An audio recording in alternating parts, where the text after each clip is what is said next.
오늘은 교류 전력에 대해서 알아보겠습니다.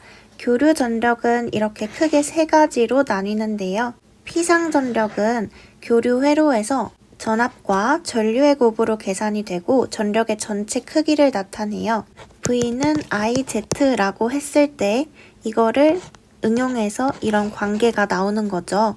그래서 하나 해보면 I제곱 Z, 여기서 이 I가 Z분의 V 이렇게 넣을 수도 있는 거죠. 그래서 이걸 계산해서 이런 식이 나오는 거랍니다. 그리고 피상전력의 단위는 볼트, 암페어라고 읽고요. 유효전력은 부하에서 실제로 소비되는 전기 에너지예요. 그러다 보니까 유효전력을 소비전력이라고도 부르고 평균전력 이렇게도 불러요. 기호는 지금처럼 P로 표시를 하고 VI에다가 코사인 세타를 곱한 값이에요. 그리고 단위는 와트라고 읽습니다. 그 다음 무효전력은 부하에 포함된 인덕터나 커패시터에 의해 발생을 하는데요.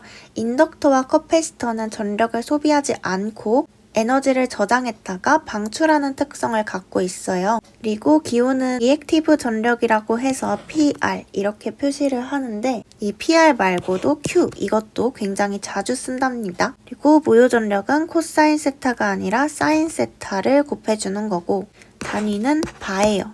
그 다음 전력의 관계를 알아보기 위해서 우선 전력을 벡터로 한번 표현을 해볼까요? 표현을 하게 되면 이렇게 되는데 피상전력, 유효전력, 무효전력 사이의 관계, 이 관계는 피타고라스 정리를 이용해서 표현이 돼요. 그래서 피상전력이 유효전력이랑 무효전력의 벡터 합으로 표현이 되는 거죠. 이 관계를 통해서 유효전력과 무효전력도 이런 식으로 구할 수가 있어요. 그리고 여기에는 없지만 또 기억을 해둬야 될 게 역률인데요. 역률은 피상전력이랑 유효전력 사이의 각도를 말하고 간단히 말하면 전체 전력 중에 실제로 사용되는 전력의 비율을 나타낸 거예요. 그러다 보니까 역률 코사인 세타는 역률은 코사인 세타 말고도 파워 팩터라고 이렇게 PF라고도 많이 쓰죠. 아무튼 역률 코사인 세타를 구할 때는 피상전력분의 유효전력으로 계산을 해줍니다. 만약에 문제에서 역률을 구하라고 했는데 피상전력이 주어지지 않았다면 이 식을 이용해서 대입을 해서 계산을 하시면 되겠죠. 그럼 역률을 알아봤으니까 무효율 혹시 들어보셨나요? 무효율이라는 것도 있는데 무효율은 사인 세타로 표현을 하고 피상전력과 무효전력 사이의 각도를 말해요.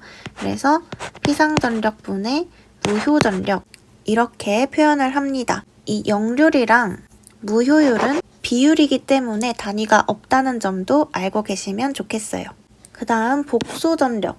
복소전력은 전압이나 전류가 복소수로 표현된 식에서 피상전력을 의미해요. 그래서 유효전력을 실수부로 무효전력을 허수부로 표현을 합니다. 이 복소수로 표현된 전압이랑 전류의 피상전력은 반드시 전압에 공액을 취해줘야 한다는 거. 이것도 알고 계셔야 되고 여기 플러스랑 마이너스는 용량성 부하, 유도성 부하인데 용량성 부하는 진상이고 유도성은 지상이라는 거 알고 계시죠? 이거는 저번에 했죠. 전압계법은 3개의 전압계로 전력을 측정하는 방법인데 외부 저항 R을 이용해서 전력을 계산할 수가 있어요. 그래서 이 전력이랑 역률은 공식을 물어보는 문제로 나올 수도 있고 계산을 해야 될 때도 있어요. 근데 이제 여기서 여러분들이 헷갈리실 게 뭐냐면 지금은 여기 앞에 V3가 있죠. 근데 이거 이유가 뭐예요? V3가 회로의 입력 측에 지금 있는 거죠. 그렇다 보니까 V3의 전압이 제일 크단 말이에요. 근데 여러분이 이렇게 공식을 외웠는데 문제에서 V3가 여기 안 있는 거죠. V3가 막 여기 있고 V1이 여기 있어요. 그럼 이건 어떻게 되죠? V1 제곱에서 빼줘야겠죠. 이런 식으로.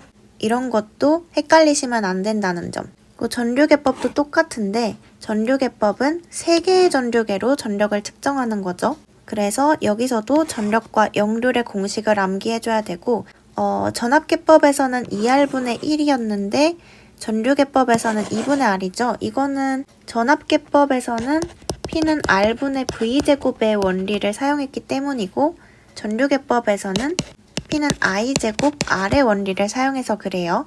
이번에는 최대 전력 전달. 회로에서 최대 전력이 전달되는 조건은 부하 저항이 회로의 내부 저항이랑 일치할 때인데요. 시험에 잘 나오죠?